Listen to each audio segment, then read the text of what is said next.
Está no ar mais um Saber Direito Profissão. Se você não acompanhou o curso desta semana, eu te conto agora o tema. Foi sobre direito tributário. Tema delicado, né, que rende muita discussão. E por isso agora eu recebo aqui o professor Ricardo Victor Bastos, que esteve conosco ministrando essas aulas durante a semana. Professor, seja muito bem-vindo aqui ao nosso programa. Muito obrigado, é um prazer estar aqui com vocês. Como é que foi esse curso aí durante a semana? Foi bom, realmente o curso rendeu bastante. Foram 5 dias falando sobre temas muito delicados da tributação, especialmente porque nós enfocamos em alguns julgamentos do Supremo Tribunal Federal que possuíram um desdobramento muito forte. Então, são temas bem interessantes, eu acho que deu para trabalhar bem a noção de como é que o Poder Judiciário trabalha esse assunto. Professor, por que você escolheu o direito tributário? Para entender por que a gente paga tanto tributo? Também, na verdade, o direito tributário eu escolhi na época da faculdade, mas eu não tive uma formação muito sólida, porque a minha disciplina na faculdade foi ministrada em pouco tempo, e aí eu tive que parar um pouquinho na faculdade, fiz um MBA, depois fiz mestrado. Na verdade, eu escolhi o direito tributário exatamente porque é um aspecto um tanto complexo que eu queria entender. E uma coisa me chamou a atenção, as pessoas não gostavam de direito tributário, e era difícil ter professores na minha faculdade de direito tributário, e como eu sempre dei aula, eu comecei a dar aula muito jovem, e eu pensei, poxa, um dia eu posso dar aula de direito tributário. É um assunto que as pessoas não gostam e eu vou me dedicar a estudar.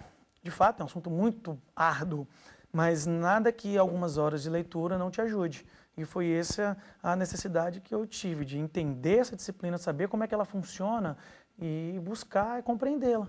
E aí estudei um pouquinho, estou estudando, na verdade, eu acho que ainda preciso de mais uns 230 anos para entender tudo. Um pouco, mas eu estou chegando lá. Professor, e o direito? Quando é que ele entrou na sua vida?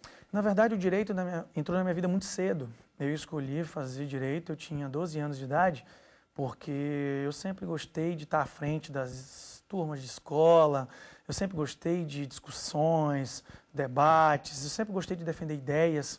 O primeiro debate que eu participei na minha vida, eu tinha 13 anos de idade, fui numa sala de aula, 13 para 14, agora não recordo bem, não faz tanto tempo assim não. Eu tinha um debate em sala de aula e eu criei gosto pelo universo jurídico. E também porque o direito é um curso que te abre muitos leques. Você tem uma infinidade de possibilidades profissionais e realmente eu sempre gostei desse meio. E aí eu escolhi o direito por conta, na verdade, dessa paixão que eu tenho pela discussão, pelos debates e por tudo que envolve a complexidade que tem o direito. Mas na família não tem ninguém da área? Não, eu tenho, assim, algumas pessoas um tanto mais distantes que seguiram carreira jurídica, são advogados, mas da minha família mesmo, a família dos meus pais, da minha mãe, os irmãos da minha mãe, nenhum seguiu, meu pai também não. Eu fui, inclusive o meu avô, que é uma pessoa que realmente me inspirou a vida inteira, não só pela forma de redação, que é a pessoa que escrevia de forma brilhante, e ele sempre quis fazer direito. Mas a vida dele não foi muito fácil, ele teve a vida muito difícil, né? Teve que sobreviver numa fase do país muito difícil, e ele não pôde fazer. Tanto que eu quando fiz direito, ele foi a primeira pessoa a saber e ele me deu o meu primeiro notebook, exatamente para que eu usasse na faculdade. E ele se emocionou com a escolha e ele disse para mim que eu estava realizando um sonho que ele não pôde realizar. E, inclusive, ele pôde acompanhar a minha trajetória, o iniciozinho, apesar de ter falecido há pouco tempo. Então, na verdade, eu tive um incentivo muito grande dele. Ele era a única pessoa que não reclamava quando eu não ia nas festas de família porque estava estudando. Ele sempre dizia, deixa ele estudar. Então, sempre foi uma pessoa muito inspiradora para mim. E aí a gente já fala de dedicação, né, que é super importante nessa carreira. Na verdade, a dedicação talvez seja o ponto mais importante do direito hoje em dia. Eu digo muito para os alunos quando eu estou conversando com eles, principalmente os alunos de semestres mais remotos, o início do curso, em que eles não podem deixar de pensar, não podem deixar para pensar o que vão querer fazer na vida jurídica assim que formarem. Hoje existem 1 milhão, mais ou menos, de advogados, 1 milhão e poucos mil aí, advogados com a OAB na mão. Pessoas inscritas na ordem, esses dados são da OAB. E existe 1,5 milhão, mais ou menos, de bacharéis. Existe uma associação dos bacharéis em direito. Então, nós estamos fazendo uma conta simples aqui de advogados que não entendem muito de matemática, de 2,5 milhões de profissionais da área jurídica, entre bacharéis e advogados. Então, é muita gente. Como se destacar nesse meio, né? Esse é o ponto. Hoje em dia você vê todo mundo que entra na faculdade voltado para os concursos públicos. E talvez a iniciativa privada esteja um pouco esquecida. Então, é sempre bom Por mais que você queira um concurso público, abrir a cabeça para as outras oportunidades. Ninguém sabe o que vai acontecer na sua vida. Eu tive uma trajetória pública. Eu fui técnico judiciário por muitos anos, passei em muitos concursos. Hoje eu sou advogado público, advogado de um banco público, de uma sociedade de economia mista, mas a gente tem que estar aberto a isso. Então a dedicação é fundamental para qualquer lado que você penda. Se você quiser seguir na advocacia, você vai ter que estudar bastante. Se você quiser seguir nos concursos públicos, mais ainda, você vai ter que estudar durante muitas horas, durante muitas disciplinas. A advocacia permite especialização. Já o concurso público você não consegue se especializar no início. Nos bastidores você me contava que é do Maranhão, né? Que Sim. seu primeiro concurso público foi lá. Sim. Foi para qual órgão? Eu fui servidor do Tribunal de Justiça do Maranhão. Foi um concurso público que eu passei aos 20 anos de idade, tomei posse aos 22 e fiquei lá por 5 anos e meio. Ainda cursava Direito nessa época? Ainda cursava Direito. Eu entrei na faculdade, eu tomei posse em outubro de 2006, quando eu ainda era estudante de Direito, estava no último semestre. Então, foi de fato uma coisa muito importante na minha vida, porque eu já saí da faculdade empregado. O que é o que os alunos hoje conversam muito conosco professor, o que eu vou fazer semestre que vem? Bate o desespero no último semestre. Bate o desespero, né? Porque o aluno de Direito, depois da faculdade, ele é desempregado. E ele é bacharel, ele não vai precisar submeter ao exame de ordem caso não tenha submetido. Então, eu passei 5 anos e meio no Tribunal de Justiça. Eu fui técnico judiciário, exerci alguns cargos lá dentro, assessorando juízes, tive a oportunidade de trabalhar com juízes e juízas maravilhosos, pessoas do mais alto nível, e realmente isso só me estimulou a crescer. E é uma dica que eu sempre dou para os meus alunos: não te acomoda, busca sempre crescer. Claro que de forma saudável, de forma sem que isso vire um problema na sua vida. Porque algumas pessoas buscam crescimento profissional e fazem isso uma obsessão. E essa obsessão, ela adoece as pessoas. Você tem que crescer de forma saudável, conciliando família. Eu sempre conciliei diversão, sempre conciliei lazer com os estudos. E Brasília? Onde surgiu Brasília surge na minha vida em 2010. Na verdade, Brasília surge na minha vida um pouco antes, porque a minha esposa mora em Brasília há 30 anos, nós namoramos à distância, mas profissionalmente Brasília me surge em 2010, quando eu faço concurso para o Banco de Brasília, para o BRB. Fiz o primeiro concurso para advogado do banco em 2010 e fui nomeado em 2011. Assumi a condição de advogado do banco de 2011, estou lá até hoje. Realmente é uma rotina muito puxada, uma rotina de trabalho muito pesado pelo volume de demandas judiciais que uma instituição financeira tem que responder e pela responsabilidade dos processos que você assume. Nós temos processos que variam de 1.000 a milhões de reais. Então, nós estamos lidando ali com dinheiro público. O BRB é um banco que 96% do seu capital é público. Então, querendo ou não, é dinheiro público e nossa responsabilidade é muito grande. E você teve que entrar em outra seara que não a tributária. Sim, inclusive o meu dia a dia lá, 95% dos casos são voltados ao direito empresarial, ao direito civil, ao direito do consumidor, que são disciplinas que eu também ministro aula, né? Então, o direito tributário existe lá, mas o quantitativo é muito pequeno. E, na verdade, o direito tributário é uma paixão acadêmica. Eu possuo alguma atuação prática no direito tributário como advogado, mas muito pontual, muito esporádica. Na verdade, o direito tributário é uma paixão acadêmica, que eu dedico ao estudo já há algum tempo. Então, na verdade, são esses dois leques de atuação, que é o que eu pauto a minha vida profissional hoje em dia. Professor, no nosso bate-papo aqui você falou de carreira acadêmica, de academia o tempo todo. Sempre gostou de dar aula? Tá no sangue? Na verdade, sala de aula é uma cachaça que vicia. É o que nós costumamos brincar, né? O ponto importante na minha formação como professor foi a minha mãe. A minha mãe é professora há 35 anos. Minha mãe se dedica ao magistério desde que eu me entendo por gente. Na verdade, não sei se eu me entendo por gente, mas desde criança, inclusive, ela me incentivou. Meus primeiros alunos eu tinha 16 para 17 anos. Eu fui professor particular durante 6 anos, preparando alunos para a escola, aluno para seletivo. Tive a oportunidade de preparar alguns alunos para concurso público também. E em Brasília, assim que cheguei, já em 2013, eu comecei a dar aula em algumas faculdades aqui, em alguns cursos, e já estou aí nessa vida de sala de aula há muito tempo. Mas é importante entender que você tem que se preparar para entrar em sala de aula. Né? Eu ia falar agora sobre seu mestrado. Sim. Porque muita gente, né, forma e não dá a devida atenção a uma especialização, um mestrado, a um doutorado. Na sua avaliação, também é um diferencial na carreira? Na verdade, eu diria para você, Mariana, que é fundamental. Tá? Hoje em dia, a titulação acadêmica é exigida pelo MEC. As faculdades, eles exigem de você, o MEC exige das instituições que você tenha um percentual X de professores mestres e doutores. Mas essa exigência é só um pedaço. Na verdade, o crescimento profissional que o mestrado te possibilita, o contato, o crescimento como pessoa, mesmo que você não queira ser professor, eu tive diversos colegas que eram concurseiros, diversos colegas de mestrado que eram advogados que apenas queriam estudar. Na verdade, o crescimento enquanto pessoa que a vida acadêmica te propicia, ele não tem preço. Você entra no mestrado de uma forma e sai uma pessoa melhor, porque o mestrado ele te ensina a lidar com o fato de você sempre precisar aprender mais. Por isso, quando eu vejo alguns colegas, alguns alunos, algumas pessoas se arvorando de donos do conhecimento, a gente só lamenta. Quanto mais você estuda, mais você entende que você precisa estudar. Você sempre vai ter alguém ao seu lado que sabe mais do que você alguma coisa. Então, a humildade e a busca pelo conhecimento, elas devem andar juntas. Se você tiver em mente que você pode crescer, e você precisa crescer porque você não sabe tudo, e ninguém poderá saber jamais tudo, já dizia os filósofos, só sei que nada sei, isso é um bom passo. Agora, o mestrado realmente é importante. Eu preciso me preparar para o doutorado, que realmente... uma dedicação também quase exclusiva, né?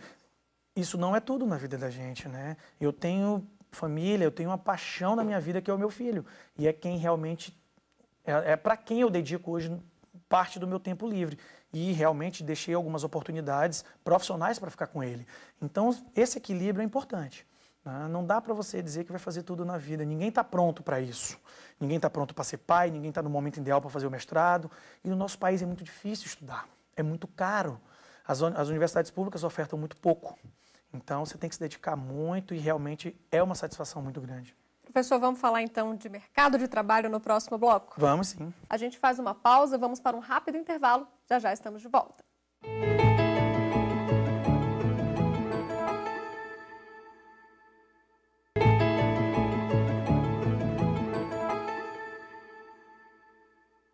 Estamos de volta hoje aqui com o professor de Direito Tributário, Ricardo Victor Bastos. E neste segundo bloco, professor, a gente fala de carreira, a gente fala de possibilidades, né, para quem segue a área do direito tributário. Vamos ver agora, então, um VTzinho que a gente preparou?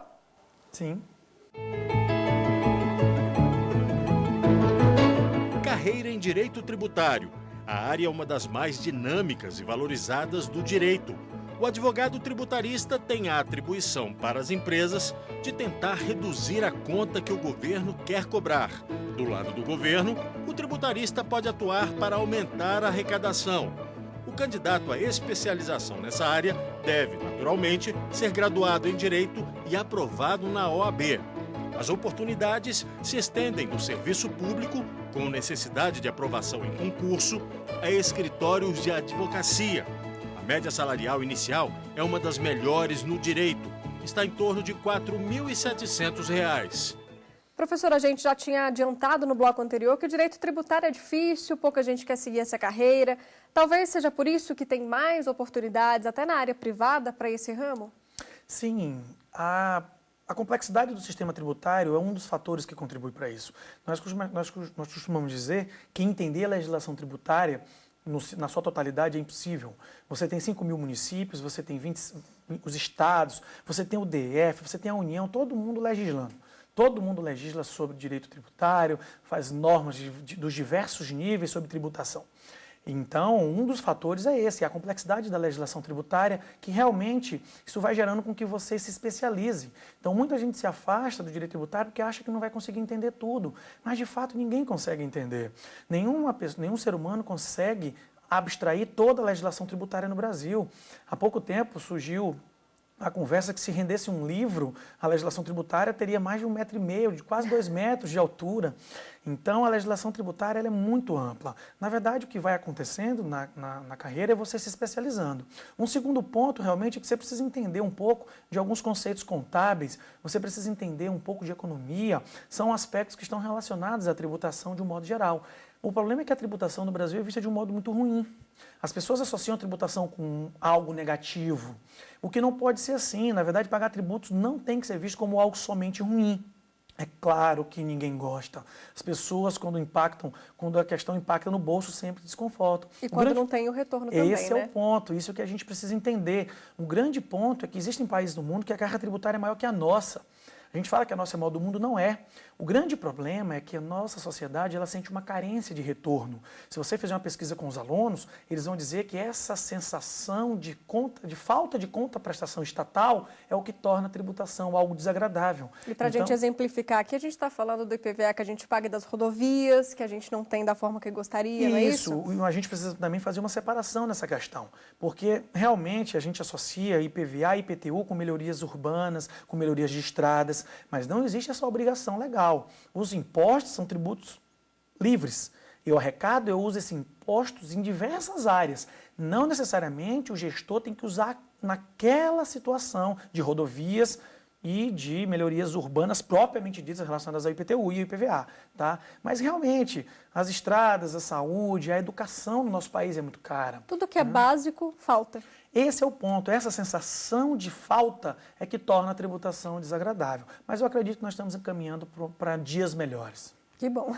Professor, e carreira privada e carreira pública? Vamos fazer aqui um paralelo para quem está assistindo a gente, o estudante que ainda não se decidiu, mas que gosta da área tributária. O que você indicaria? Na verdade, o direito tributário abre um leque de possibilidades bem razoável. Vamos falar um pouco da advocacia privada. A advocacia privada, ela é muito especial no direito tributário. Não sem juízo, sem diminuir as outras áreas, mas o direito tributário vai ter muito espaço porque poucas pessoas se aventuram nessa norma.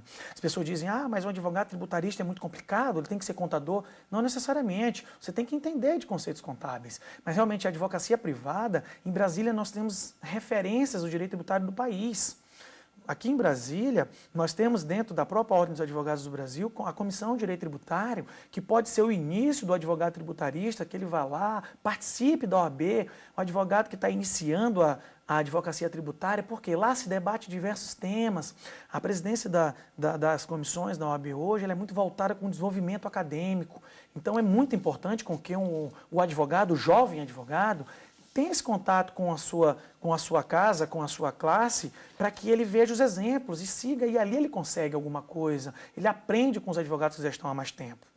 E também o serviço público é um caminho muito razoável para que o advogado ou estudante de direito que queira entrar para a área tributária. Só um exemplo, você tem as carreiras de Estado hoje, como a auditoria, os auditores da Receita, os analistas da Receita, os auditores do Distrito Federal. A própria AGU, nós sabemos que a AGU é uma mãe com 3 braços, com 3 filhos. A AGU tem a carreira voltada para quem estuda a tributação, que é a Procuradoria da Fazenda Nacional. E aqui eu estou falando de órgãos de excelência no país. São órgãos compostos por grandes tributaristas, pessoas de mais alto nível, e são concursos razoáveis. A PFN tem um quadro grande, é o país inteiro.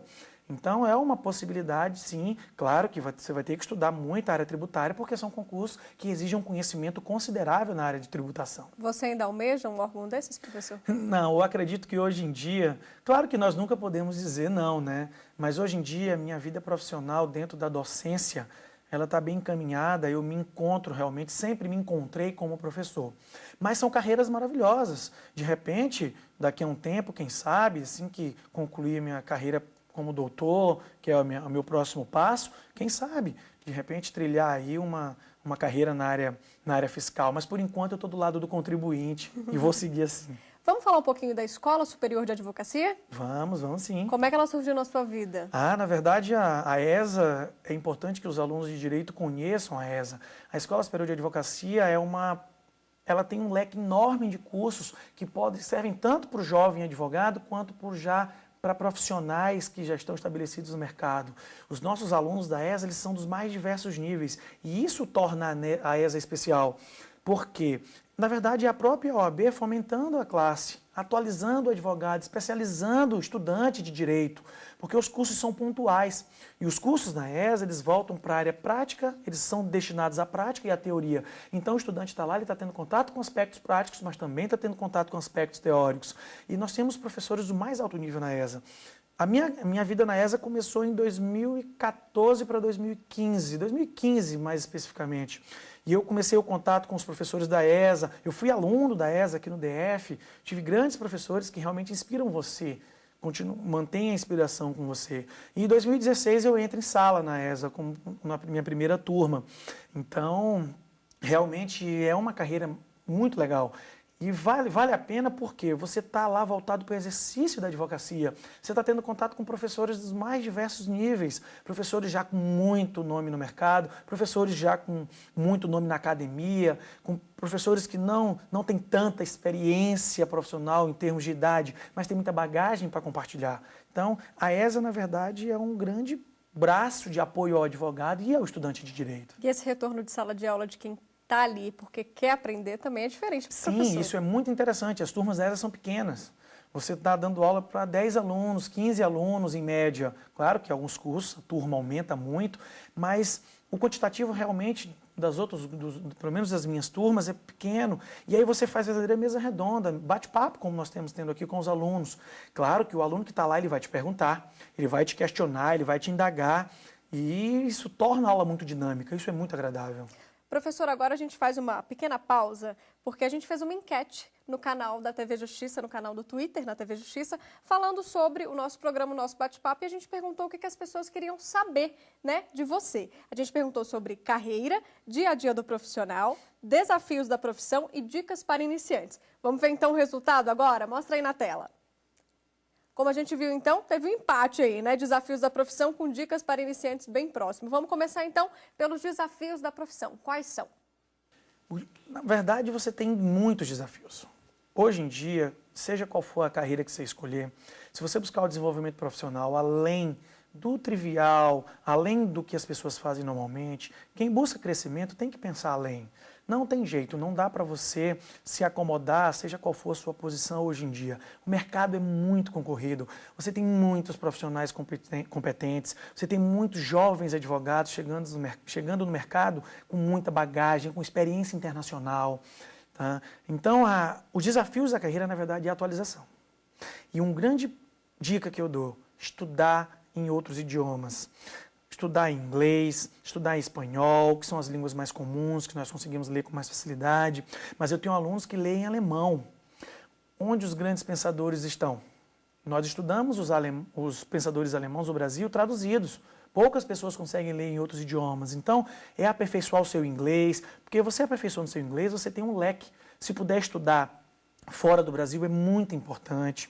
Esse ano eu ia estudar fora do Brasil, eu fui aceito para um curso de Direito Internacional na Academia da Corte Internacional de Justiça, na cidade de Haia, na Holanda. Que bacana. Eu tive a oportunidade de conhecer a academia, eu tive lá na cidade de Haia, uma cidade lindíssima, mas por questões de agenda eu não consegui esse ano.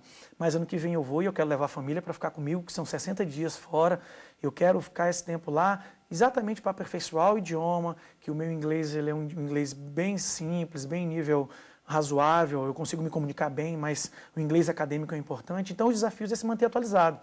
E essa atualização é diária. Não dá para você estudar um dia na semana ou 2. São todos os dias, até porque você tem família. E você tem que dar atenção à sua família, que é a maior maravilha que você tem na sua vida. Entendeu? Juntos você já deu a dica para os iniciantes, né, professor? Sim. Mas assim, para quem está realmente começando um curso de Direito, a gente sabe que a grade curricular acadêmica também às vezes não aborda o direito tributário da forma que deveria, né? Sim, às vezes é muito curto. Sim. Qual que é a dica, então, para quem está iniciando e gosta dessa matéria? Vá na ESA. Você está no primeiro, segundo semestre de Direito, escolha um curso entre nossos professores da ESA de Direito Tributário e tenha esse primeiro contato com a matéria.